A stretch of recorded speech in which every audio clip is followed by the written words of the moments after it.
This one's about water, man. Basic human right. They want to call it a commodity. Fuck them.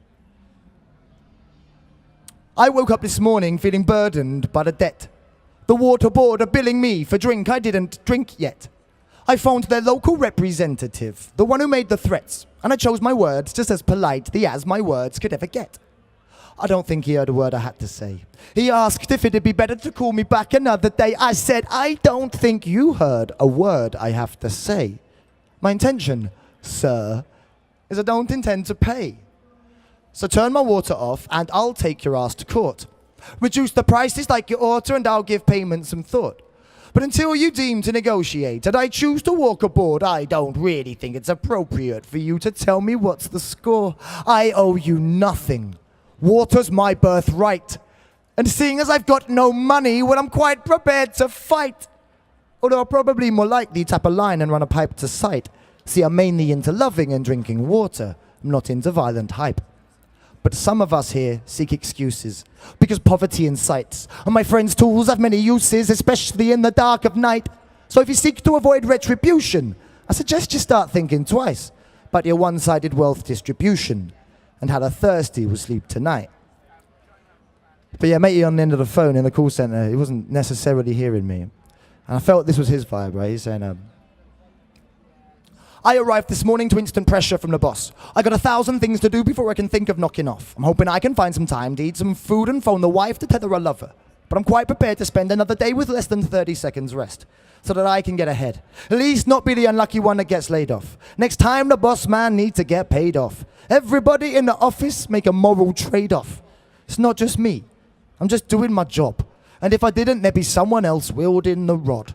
So forgive me if I seem a little pissed off when you rant and you rave about conspiracy plots. Because you want your water clean, and our taxes paid too. So all of those costs are passed back down to you. And seeing as I'm stuck here practically attached to this phone, I can't be teaching my kids or back there with tools improving my home. Naturally, I'd say, some cash must be owed. Else get your own fucking shovel and dig your own fucking holes. But basically, use a spade to dig a hole. He's a twat.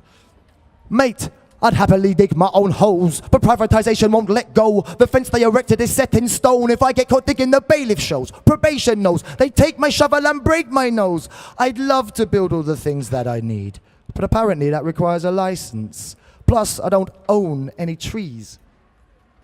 And since your forefathers brutally killed for control of the river, there's fuck all fresh water for a forager and tinker. I can't pitch a tent, because the Forestry Commission says there's no room left. So I'm stuck in your city, eyeing up your property, your pipelines and riches. Don't think for a minute I'm paying for your privilege. There's water, I'm drinking it. There's food, I'm eating it. I claim at least the same rights I afford to woodland creatures. I'm a living being, flesh and blood. And I won't be treated like subhuman scum. So take your contract law and shove it up your bum. When I awake tomorrow, I won't feel pressured by their threats, because everything that's owned is first obtained through murderous theft. All natural resources once belonged to everyone. They were taken with a sword and are now protected with a gun. Ancestral wealth is the global equalizer. Every nation is corrupt. Western world ain't no wiser. A little red tape to obscure official bribes and a convoluted system to confuse them asking why.